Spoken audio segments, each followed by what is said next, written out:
Hello and welcome to Red Gaming Tech. My name is Amata. Today is the 27th of December and I'm here as always to give you a daily dose of your latest gaming news. This time I'm bringing you something a little bit different as I'm bringing you some highlights from a recent interview with the guys from the Thief development team at Eidos Montreal.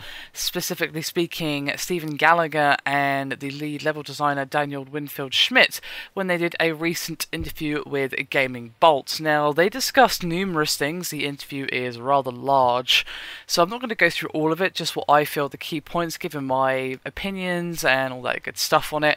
But if you do want to give the entire interview a read, then I will link it in the description for your perusal, as I said, it is rather large. Now, the first point in the interview is actually something I want to discuss, as I've discussed it at least once before with a news video quite some time ago. As of course, we have heard and have confirmed for quite some time that the progression system in Thief is having some changes made, with the team having gotten rid of XP in favour of using gold to buy equipment. And they asked a very interesting question in terms of how would it have worked if the XP system would have remained in place. And Daniel Winfield Schmidt, who again is the level designer, said, quote, "We decided to put more emphasis on stealing and looting. That is what the game is about, after all. We decided against having the XP system for a few reasons. We think experience is strong enough without it. This also tallied with some feedback we received from the community, and they reacted well to the news we were removing it, so we're glad we decided on that route." So Eidos are definitely keeping their ear to the ground on this one. They've made a couple of changes basically based on feedback and all that good stuff a few times now, the progression system being one of them. And I'm definitely glad to hear it. Gaining XP and all that, well, you know, not every game needs RPG elements. You know, it's perfectly fine just to completely make your way through the world on the back of your skills. If you can steal a lot of gold, you'll get a lot of abilities. If not, well, you might have a few problems. I think that's a really nice way of rewarding skill and exploration, as well as taking on any side quests and that sort of thing. Now, one of the things they did discuss as well is the fact that the PC version and the PS4 versions are, of course, both confirmed. It's going to be on both next gen and PS4 and Xbox One, and they asked, how does the PC version look in comparison? And did the more PC-like architecture of the PS4 and Xbox One make development on them easier? And Daniel said again, quote, "The PC version is hugely important to us. This is the platform that the series originated on. In a similar vein to Deus Ex Human Revolution, we are taking this platform really seriously. We're really pleased with how the game looks and feels on all platforms, and PC, PS4 and Xbox all look great. The architecture of the new machines really helped us fulfill our vision too, for sure."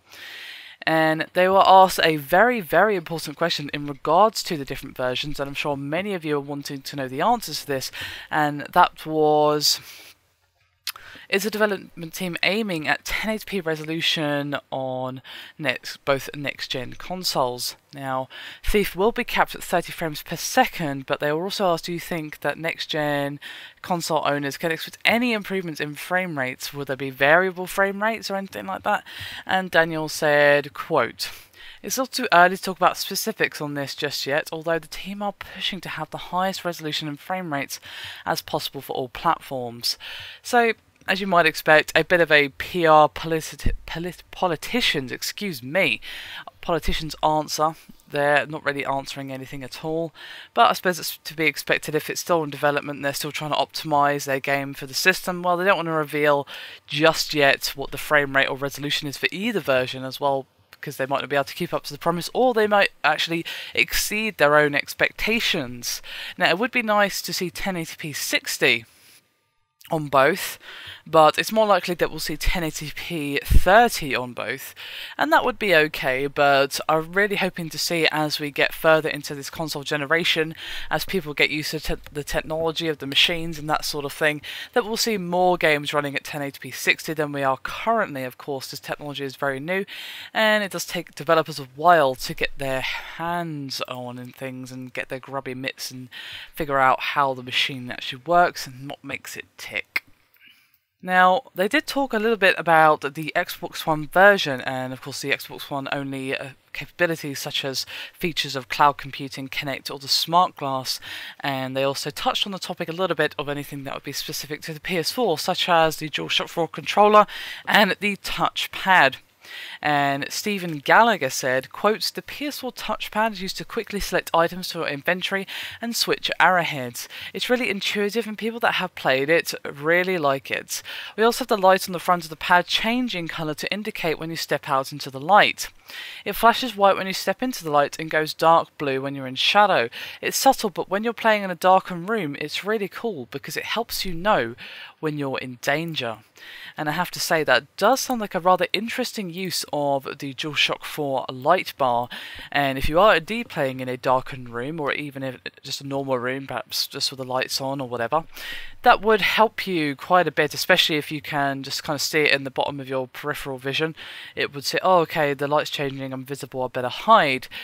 That may be present on the AI, but it'd be kind of cool if it wasn't and you had to kind of rely on that. But of course, what you can do with the Xbox One version, well, you'd have to of course have the UI for that, but maybe they'll figure out some other way of doing it with Xbox One specific features. Now, they didn't obviously really discuss any Xbox One specific things. I don't see Kinect or anything like that playing any real part in the Thief reboot, perhaps cloud computing rather, or smart glass, but Kinect doesn't really seem all that likely for some reason.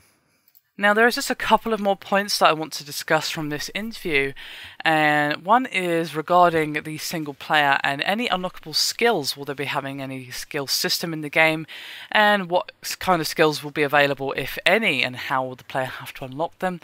And Daniel said, quote, "Upgrades to your skill set and tools can be brought from black market dealers in the City Hub area.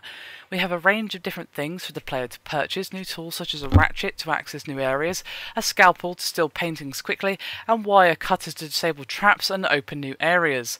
Garrett's skills can also be upgraded to heighten his thieving abilities, increase the damage he can do, increase the strength of his armor, and so on." So, pretty standard upgrades from the sound of it, but the real question that I don't know if they're going to be able to answer, it doesn't look like they do, but I still want to go through it with you guys because it might give you a rough idea of what to expect.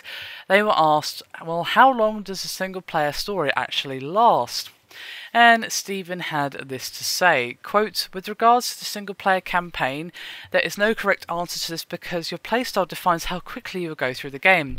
I've seen more aggressive players, even aggressive stealth players, who can go through the game quite quickly because it's their part of their playstyle, i.e. how quickly can I get through this room without being spotted, how quickly can I take everyone out, etc.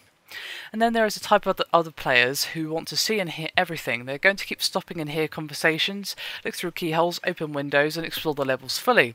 These players are going to be playing for a long time because there is stuff hidden all over the place. There is such a broad answer as there is no answer. It's very much down to you and your playstyle. The player has also access to a huge city hub area where there are additional non-critical jobs and side quests."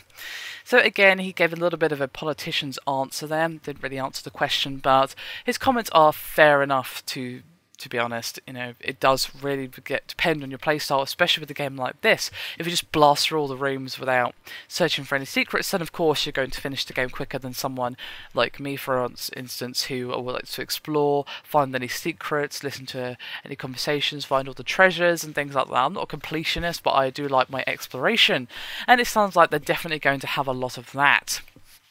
So there you go. Those are the highlights from that particular interview with Gaming Bolt and of course the guys from Eidos Montreal. The link is in the description if you want to give the full thing a read. I suggest you do if you're interested in this game's development, as it's a rather interesting read. Anyway, that is me done for this video. Hope you've enjoyed it. Thank you very much for watching, and I'll see you next time.